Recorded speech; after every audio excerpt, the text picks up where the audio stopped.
Cybersecurity Maturity Model Certification, also known as CMMC for short. That's the topic of this To The Point webcast. Hello and welcome. I'm Maggie Miller, here with a panel of experts to share their insights on this new cybersecurity certification. It will impact any government contractor working directly with the Department of Defense or in its supply chain. So let's get started. We have with us Chris Hodson. He is the Chief Information Security Officer at Tanium, as well as James Hoscheit. He is the Global Technology Expert at Tanium. So welcome to you both. Thanks, Maggie. Thank you. All right, well, let's just kick it off with James. Tell us, what is CMMC and why is it so important? Yeah, so CMMC is the DoD's response to some of the very significant compromises that have happened in enterprises across the globe. It's a new standard that is going to be implemented for their the entire defense industrial base. So that impacts over 300,000 companies that currently do business with the federal government. Previously, contractors were responsible for implementing and handling their own security, and that included how they handled DoD sensitive information. But the DoD is now holding them to a standard that will apply to all of their contractors across the board. And CMMC is gaining a lot of traction across the federal government, especially after the SolarWinds attack that compromised many government agencies. So Chris, what are some problems with today's supply chain?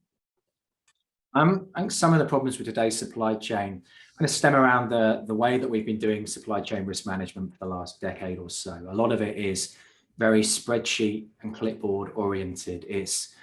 It's far too, I don't know, there's far too much reliance on trust. You know, you will ask a supplier, you know, are you patching your endpoints? And you will get a very binary kind of yes or no response. I think one of the biggest challenges is being able to get actual quantitative data around kind of the maturity of that particular supply chain. And it covers so many areas. I think supply chain security focuses very heavily on kind of the hygiene of an IT environment. But I think what SolarWinds has brought into play is understanding a lot more about software development life cycles, how and where you're developing code, who has access to it. And in those situations, sometimes sharing that information with third parties can be problematic, shall we say, if it's not done in a secure fashion.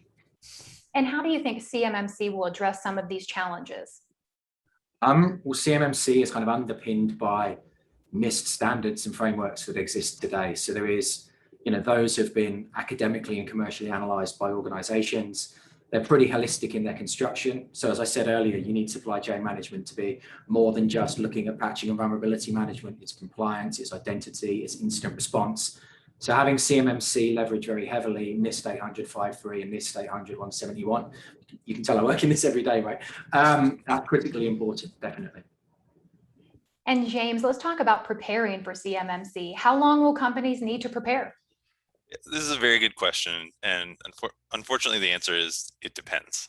It largely depends on the types of contracts you want to bid on, because each contract can potentially have a different rating requirement.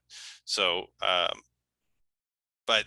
you know, the big thing is that every company does need some level of certification, but this will depend on, you know, the types of services you do provide to the government, whether it's you're working with CUI data, whether you're working on complex programs that support, you know, the nation's overall mission.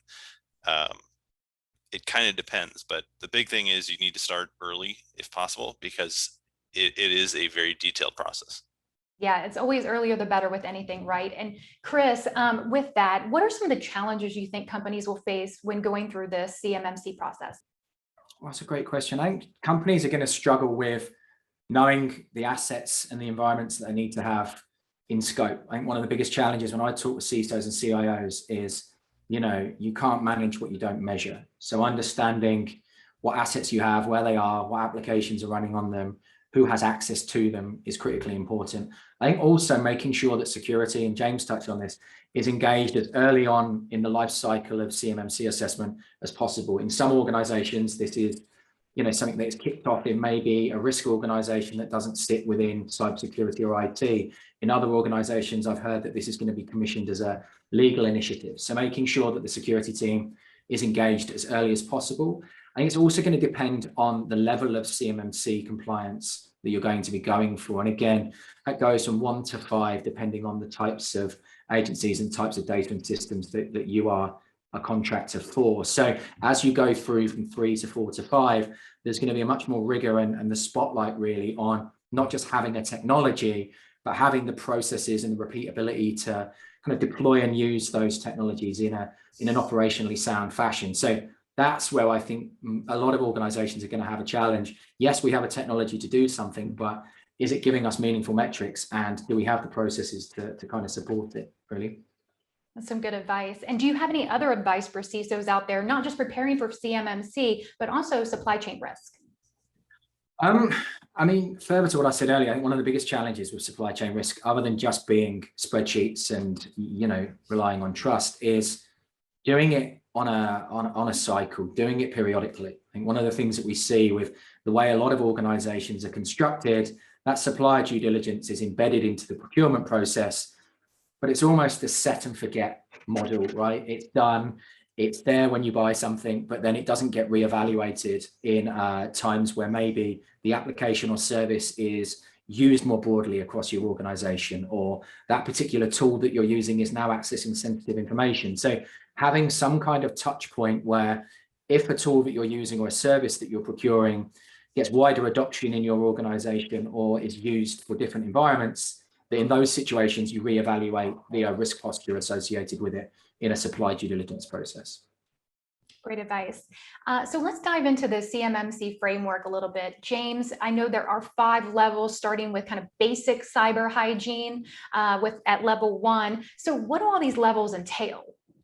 So each level addresses a unique set of requirements, and they're additive. So as you go from 1 to 2, while there are new controls from NIST 800-171 added in there, it still includes all of the controls that you had to implement in level 1. And so a lot of it speaks to the overall maturity of your organization. And as you go through each level, it adds more.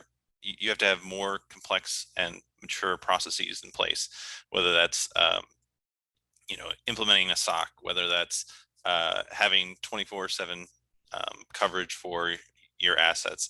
It just keeps building and adding more. So for example, by the time you hit level 2, you're basically implementing about half of the NIST 800-171 controls. By level 3, you're pretty much including all of NIST 800-171. And then when you get into 4 and 5, not only do you still have all of 800-171, you start adding some things from 800-53, ISO 27002, and even the CIS frameworks. So it's definitely, it gets more complex the higher you go. And so when you're going through this process, is there a way to kind of measure yourself? Yeah, the framework itself is publicly available, so anyone can download it and start working through it. There are, of course, plenty of services out there that will help you to shape and audit what you need to do. A lot of people are going to find out that this is a very process and paperwork heavy exercise. There are definitely technical controls that need to be measured, but a lot of the workload will come down to making sure you have all your processes and procedures documented. Chris, how can companies get started with cyber hygiene? I think companies need to start with the basics when they're looking at cyber hygiene. And I think most organizations can take a sequential kind of model for that. So understanding, I think, the types of data that you have in your environment, where it resides. And at Tanium, we go through a process of kind of business impact analysis and data classification to do that. And we recommend that our customers do similarly. Once you understand what you have and where it is, an important point is understanding potentially what would happen if that information or those environments in some way, either the information gets into the wrong hands or an environment is for whatever reason unavailable, and start to think about the vulnerabilities that you have and start to think who would be interested in exploiting those vulnerabilities. So I like to take kind of a risk equation to think kind of, you have actors initiate some form of an event which exploits the vulnerability that causes business impact. And if you know that you have capabilities to kind of break that chain at some point, it helps. So it's all underpinned by knowing what you have, where it is, and what's running on those systems, really. So how can Tanium help companies with CMMC? So Tanium has a couple different things that we're working on related to CMMC. So the first thing is that in our Tanium Comply module, we've provided some enhanced mappings to the compliance benchmarks so that customers can see specifically which checks in those benchmarks apply to CMMC and which controls they satisfy. Beyond that, we have some documentation that we've put together for various customers that will help them to understand which capabilities within Tanium can address additional controls.